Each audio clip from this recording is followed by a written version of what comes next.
شہادت ہمارے ہاں بیان ہوتی ہے اس انداز میں کہ لگتا ہے کہ کسی مظلوم بندے کو کسی نے پکڑا ہوا تھا تو وہ سارے اسے مار رہے تھے اور وہ منتیں کر رہا تھا کہ مجھے نہ مارو. اتنی ہائے ہائے کی جاتی ہے کہ محسوس ہوتا ہے کہ امام علی مقام بڑے پریشان تھے کہ کسی طریقے سے، اور ان کا خاندان بڑا تکلیف میں تھا کہ جلدی کہیں کربلا سے نکل جائیں. حالانکہ اس دھرتی پہ، اس کائنات پہ صبر، شجاعت، استقامت اور حوصلہ جس سے کائنات سیکھے گی وہ صرف امام حسین ہی ہے. اتنے بڑے صابر آدمی کے بارے میں اس طرح کا رویہ اختیار کرنا کہ وہ تو گویا اس طرح کر رہے تھے کہ بس کسی طریقے سے میری تو یہ امام حسین کی مظلومیت سنا کے لوگوں کو اس طرح کا کر دیا جاتا ہے. یہ انداز بتایا جاتا ہے کہ شاید واقعہ کربلا رونے دھونے کا نام ہے، حالانکہ بات یہ نہیں ہے. یزید کی لشکر جو امام حسین کے مقابلے میں آیا، امام حسین کے لشکر کی تعداد 72 تھی تو یزید نے 22,000. مجھے بتائیے 72 کا 22,000 سے کو مقابلہ ہوتا ہے؟ عمر بن سعد نے پھر عبید اللہ ابن زیاد کو لکھا کہ 22,000 بندے تھوڑے ہیں، کچھ بندے زیادہ بھیج. تو عمر بن سعد کو عبید اللہ ابن زیاد کہنے لگے کہ تو پاگل تو نہیں ہو گیا، 72 کے لشکر کا 22,000 بھیجا، اور کتنا بھیجوں؟ تو اس نے کہا تمہیں یہ نہیں پتا یہ لوگ کون ہیں؟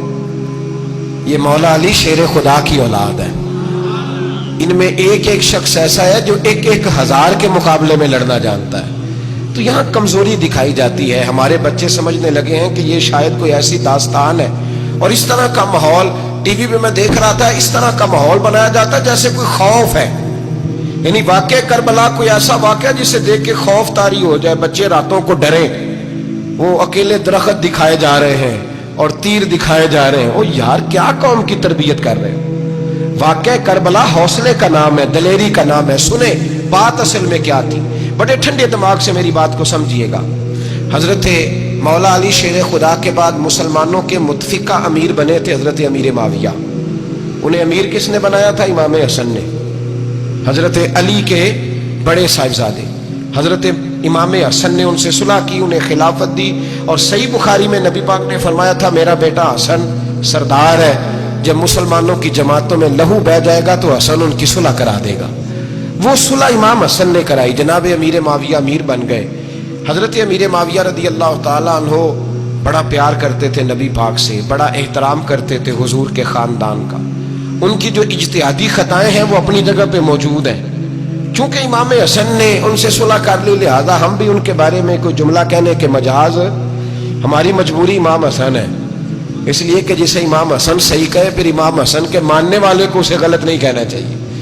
حضرت امیر معاویہ رضی اللہ تعالیٰ عنہ کا جب وصال ہوا تو حضرت امام حسن پہلے ہی ان سے وصال کر گئے، آپ کو زہر دے دیا کہ آپ شہید ہو گئے. امام حسین موجود تھے تو یزید کے بارے میں لوگوں نے کہا جناب امیر معاویہ سے کہ یہ ٹھیک ہے، مناسب ہے اور بہادر ہے، دلیر ہے، وہ جو ہوتے ہیں نا خوش آمدی ٹولہ. تو حضرت امیر معاویہ کے گرد بھی کچھ ایسے لوگ تھے، انہوں نے آپ سے کہا کہ یزید کو نامزد کر دیں. تو آپ نے یزید کو بلایا، حوالہ مجھ سے دیکھ لیجئے گا. بلا کے فرمایا کہ 3 بندوں کے سامنے اپنی خلافت پیش کرنا، اگر وہ تجھے مان جائیں تو امیر بن جانا، نہ مانے تو چپ کر کے گھر بیٹھ جانا. وہ 3 بندے کون ہیں؟ جناب عبداللہ ابن عباس، حضرت عبداللہ بن زبیر اور امام حسین رضی اللہ تعالیٰ. یہ وصیت فرمائی جناب امیر معاویہ. حضرت امام حسین کی وہ شخصیت تھی کہ مشکات میں حدیث ہے، نبی پاک صلی اللہ تعالیٰ علیہ وسلم کی چچی جناب ام فضل صبح صبح گھبرائی حضور کی بارگاہ میں آئیں. عرض کی یا رسول اللہ صلی اللہ علیہ وسلم، آج میں نے عجیب خواب دیکھا ہے، میں ڈر گئی ہوں. حضور نے فرمایا چچی کیا دیکھا؟ عرض کی حضور میں نے دیکھا ہے کہ آپ کے وجود کا گوشت کا ایک ٹکڑا کٹ کے میری جھولی میں آ گیا ہے. حضور یہ کیا ہے؟ تو محبوب خواب سن کے مسکرائے، فرمایا چچی یہ پریشانی والا خواب نہیں، یہ تو خوشی والا خواب ہے. اللہ فاطمہ کو بیٹا عطا کرے گا اور وہ تیری گود میں کھیلا کرے گا. چونکہ وہ میرے وجود کا ٹکڑا ہوگا لہذا خواب تجھے یہ آئی ہے. تو امام حسین پیدا ہوئے، امام حسن کی عمر ابھی 11 مہینے تھی. تو نبی پاک نے امام حسین کو جناب ام فضل اپنی چچی کی گود میں دے دیا کہ فاطمہ کے لیے دونوں بچے سنبھالنا مشکل ہوگا. وہ خواب اس طرح پوری ہوئی. امام حسین سے حضور نے بڑا پیار کیا، بڑی محبت فرمائی نبی پاک سے. کچھ حدیثیں میں نے جمعے میں عرض کی تھیں. حضرت ابو ہریرہ رضی اللہ تعالیٰ عنہ کہتے ہیں یہ واحد بچہ تھا حضور کے گھرانے کا کہ میں نے دیکھا کہ نبی پاک صلی اللہ علیہ وسلم بیٹھے تھے تو یہ حضور سے کہہ رہے ہیں، نبی پاک سے، کہ نانا جی اٹھ کے کھڑے ہو.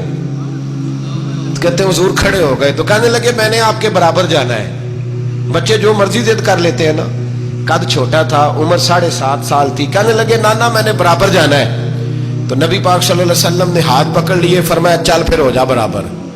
تو حضرت ابو ہریرہ کہتے ہیں انہوں نے حضور نے ہاتھ پکڑے, اوپر کھینچا تو امام حسین نے پہلے اپنے پیر حضور کے گھٹنوں پہ رکھے, پھر نبی پاک کے سینے پہ رکھے, اور جب ان کا قد سر تھوڑا سا حضور سے اونچا ہو گیا تو محبوب فرمانے لگے چل بس کر, تو نے تو کہا تھا آپ کے برابر ہونا ہے, تو اوپر نکل گیا ہے, چل بس کر. فرماتے پھر امام حسین نے زبان باہر نکالی تو محبوب ان کی زبان چوسنے لگے, پھر ساتھ لٹا لیا اور انہیں سونگھنے لگے. تو میں نے عرض کی حضور آپ حسین کو سونگھتے کیوں ہیں؟ تو فرمایا ابو ہریرہ مجھے حسین کے وجود سے جنت کی خوشبو آتی ہے, مجھے حسین کے وجود سے جنت کی.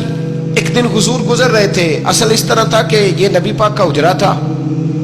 جن لوگوں کو اللہ نے مدینے کی زیارت کرائی ہے وہ جان سکتے ہیں, نبی پاک کا حجرہ تھا تو حضور کے حجرے کی اس جانب یعنی مسجد کی جو بالکل سیدھ ہے اس کی بیک میں سیدہ فاطمہ رہتی تھی. تو حضور اکثر نہ نماز کے لیے جب نکلتے تو حضرت فاطمہ کے حجرے کے پاس سے ہو کر دوبارہ محراب میں جاتے. محبوب حجرے کے پاس سے گزرے تو امام حسین رو رہے تھے, تو حضرت فاطمہ نے کسی بات میں جھڑک دیا تو امام حسین رونے لگے.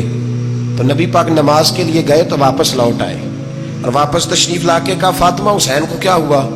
عرض کی یا رسول اللہ تنگ کر رہے تھے میں نے ڈانٹ دیا ہے. کیا خوبصورت جملے ہیں حدیث پاک میں. سرکار نے فرمایا فاطمہ اس کو حسین کو نہ رونے نہ دیا کر, یہ جب روتا ہے نا تو میرے دل کو تکلیف ہوتی ہے. تو بی بی صاحبہ کہتی ہیں یہ حکم آیا نبی پاک کا میرے نا, پھر میں نے ڈانٹنا چھوڑ دیا. یہ ان کے فضائل تھے کم, ان کی تربیت خود نبی پاک نے فرمائی, خود ڈیوٹی. میں کسی منطق کا فلسفہ میں اب تو اللہ تعالیٰ معاف کرے, پہلے ہم لوگوں کو کہتے تھے فلانی مجلس میں نہ جانا فلانی, اب تو مصیبت بن گئی ہے, جانے کی ضرورت نہیں, ہر شے موبائل میں آ گئی. مجھے بھیجتے ہیں کہتے ہیں حضرت صاحب یہ ذرا سننا, یہ ذرا سننا. کل کراچی سے کچھ مہمان آ گئے تو بچوں نے وہ کلپ سنبھال کے یہ مولوی دیکھو کیا کہتا ہے. اب آیتیں پڑھی جا رہی ہیں قرآن پاک کی, اتنا ٹکڑا یہاں سے لیتے ہیں, اتنا ٹکڑا یہاں سے لیتے ہیں, اور ملا کے پتہ نہیں کون سا مکسچر بنا رہے ہیں. کسی آیت کا ترجمہ نہیں, کوئی واضح حدیث نہیں. ایسے ہوا ہوگا پھر اس کو اس سے جوڑ لیں تو کیا بنتا ہے, اتنی جمع کر. یہ کون سا دین ہے جو توڑ مروڑ کے بیان کر رہے ہیں؟ کون سا مذہب ہے؟ دین تو واضح کھلی کتاب ہے. اب ہمارا یہ شوق ہے, ہم ہر تماشا دیکھنا چاہتے ہیں, ہم اپنے لوگوں کی قدر نہیں کرتے اور بڑی بڑی دور جا کے ہم غلط معاملات میں جاتے ہیں, پھر ذہن ہمارے شکوک کا شکار ہوتے ہیں. ہمیں سمجھنا چاہیے کوئی ایسی کسی دلیل کی ضرورت نہیں ہے. جب ان کے واضح چیزیں ان کی کتابیں میں موجود ہے, حدیث میں موجود ہے, قرآن مجید میں ان کے فضائل کھل کے موجود ہے, تو دور جانے کی کیا ضرورت؟